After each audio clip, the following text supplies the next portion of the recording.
de localité. Allons-y. Question rapidement, Ilenian. Ok. Bonsoir à tous. Bonsoir à la DDR. Bonsoir. Je suis chrétien. Je voulais poser une question. Pourquoi les musulmans nient la mort de Jésus-Christ? Parce qu'il n'est pas mort. Or, selon la Bible et selon Jésus-Christ lui-même de sa propre bouche, il est mort. Or, selon Dieu qui l'a créé aussi, il n'est pas mort. Donc, on peut lire. On peut lire aussi. Donner aussi. Ok, Surat 4, verset 157 à 159. Tu lis avec 159 là, mais on écoute. Voilà.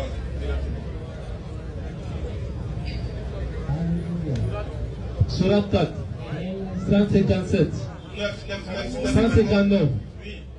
Il n'y aura personne parmi les gens du livre Dieu dit il n'y aura personne parmi les gens du livre qui n'aura pas foi en lui avant sa qui n'aura mort. pas foi en Jésus avant ça. Mort.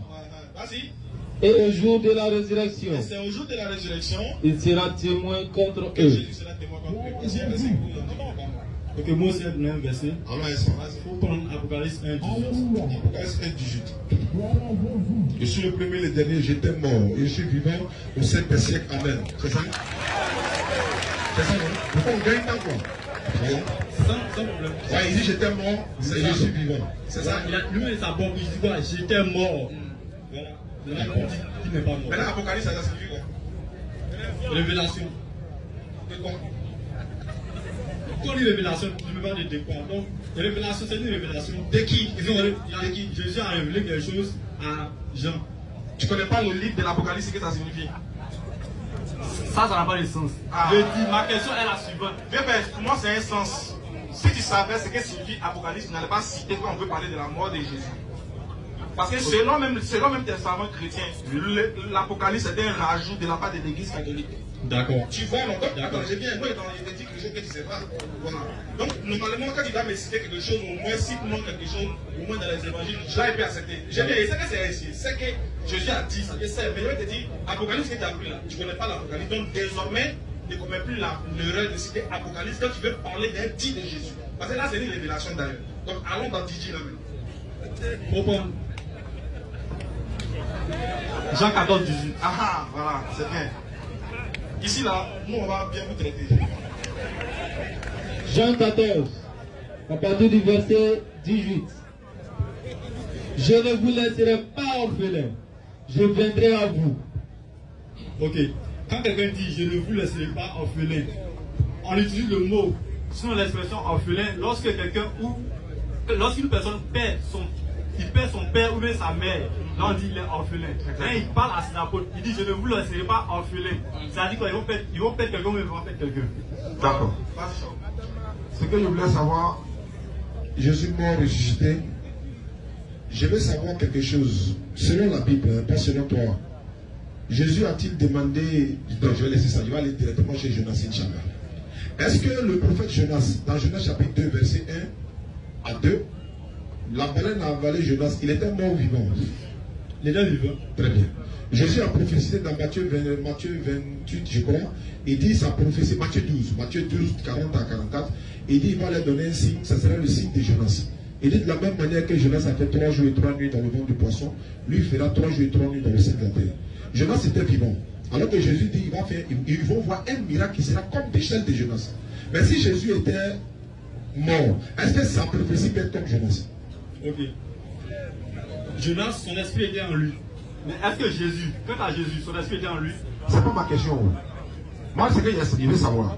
Jonas là, est-ce qu'il était vivant dans le monde du poisson? Oui. Jésus a dit ceci, Matthieu 12, verset 40, si vous pouvez lire rapidement, on va voir ce que Jésus a dit et tu vas comprendre. Il n'a pas parlé de son esprit était en lui ou pas. Il parle ici directement. Vas-y frère, allons rapidement. Matthieu 12, verset 40. Oui. Car, De même que Jonas, la même manière que Jonas, fut 3 jours et 3 nuits dans le ventre d'un gros poisson. oui, De même le Fils de l'homme oui. sera 3 jours et 3 nuits dans le sein de la terre. Est-ce que Jonas était vivant? Oui. Jésus aussi était vivant. Ok. Non, non. C'est pas on parle. Il n'y a pas ok et puis on s'en va comme ça. Il dit, les disciples de même, nous voulons te voir faire un miracle. Remonte au parti miracle, 39 ou 38. On veut te faire voir un miracle. On veut que tu fasses un miracle. Alors, Oui. quelques-uns des scribes et des pharisiens Lui dit, prit la parole et dit, oui, Maître, nous voudrons te voir faire un miracle. Donc ce qu'il va dire là doit être un miracle. Vas-y. Et là répondit, Jésus l'a dit, une génération méchante et adultère demande un miracle.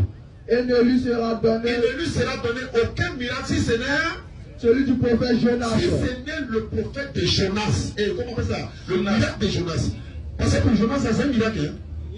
Baleine l'a avalé, poisson l'avale, la nuit, en bas de la mer, et puis ça on le vomit, il est vivant. Pendant qu'on l'avale, on l'a vomi, il est vivant. Jésus dit ça, c'est la même chose là.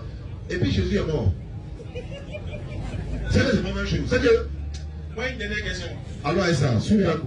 Voilà, vas-y. Il y a une pose question, mais les gens me posent question. Non, on échange quoi. Pour comprendre, pour répondre à ta question, souvent il est nécessaire de se poser mutuellement des questions. Vas-y. En fait, si tu dis que Jésus est mort, moi il y a une question. Est-ce que tout ce que Jésus demande à Dieu, Dieu lui donne? Selon la Bible. Oui. Donc s'il dit qu'il ne veut pas mourir, est-ce qu'il va mourir? Non. Prochaine question. C'est pas fini. Hein? Pour nous, c'est fini. Mais là, on te donne rendez-vous jeudi prochain. Maintenant, voilà ce qu'on fait, s'il te plaît. S'il te plaît, frère, écoute-moi. Reviens, s'il te plaît. Attends, viens. En fait, c'est comme on est pris par le temps. Je vais t'expliquer. Non. Écoute-moi. Prends le micro. Il va t'expliquer quelque chose. À cause du temps là, Voilà pourquoi il a dit. on a coupé, non? Maintenant, on te donne l'opportunité jeudi prochain de te prendre en prévision sur ce sujet. D'accord. Voilà ce que je voulais dire. Voilà, tu viens Priorité à toi, hein. On te donne priorité jeudi prochain. Sans problème. Inch'Allah. Merci beaucoup pour ta compréhension. Hein. Merci pour ta compréhension. Oui, frère, allons-y. Bonsoir, chef frère. Rapidement, frère, ne pris pas le temps. Moi, c'est le frère Issou. D'accord? En fait, j'ai une petite Lève un peu le micro, voilà. J'ai une petite préoccupation que j'aimerais partager avec vous. La préoccupation est la suivante. Suivez, s'il vous plaît. Un jour, j'ai eu à écouter une prêche du docteur Abdoumadid. Non. Voilà. Maintenant, dans sa prêche, il a dit que Attends, il va te rappeler pour toi. Laisse, il va te rappeler pour toi. Voilà. Il a dit que Jésus est venu pour les Juifs. Maintenant, moi j'aimerais savoir si Jésus est venu uniquement pour les Juifs ou Jésus est venu pour l'humanité. C'est ce que vous voulez savoir. Merci beaucoup, rapidement. C'est clair dans la Bible. Hein. Ça dit, avant sa naissance même, Dieu dit, il sera sauveur de son peuple. Matthieu 1, 21. Matthieu chapitre 2, 6. Actes des Apôtres, chapitre 13, verset 23, il dit ceci. C'est de la postérité de David que Dieu, selon sa promesse, a suscité à Israël un sauveur qui est Jésus. Et Jésus dit dans sa propre bouche, Matthieu 15, 24, Dieu m'a envoyé uniquement pour les enfants d'Israël. Il n'est sauvé que pour les enfants d'Israël, pas pour l'humanité tout entière. Or, dans la Bible, il y a un verset qui dit que Jésus est venu. Est-ce que tu pourras être là, par exemple, jeudi prochain? Jeudi prochain, Wallahi, Inch'Allah, donc il faut l'enregistrer, on va les prendre en priorité. Merci pour ta compréhension. On va le laisser. Ashhadu an la ilaha illallah wa ashhadu anna Muhammadan Rasulullah.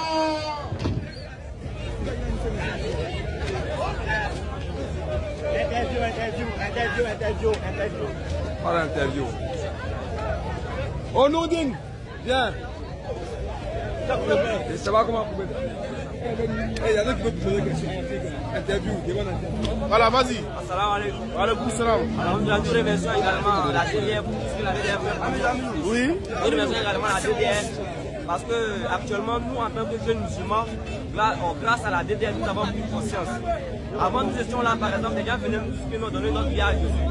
Mais actuellement, grâce à la DDR, quand les gens viennent nous dire donner votre vie à Jésus, on sait également ce qui se passe. Merci. Donc nous disons également merci à la DDR parce que grâce à la DDR aujourd'hui, la jeunesse ivoirienne accomplit assez de choses. Merci beaucoup. Donc je dis également merci à la DDR. Merci beaucoup.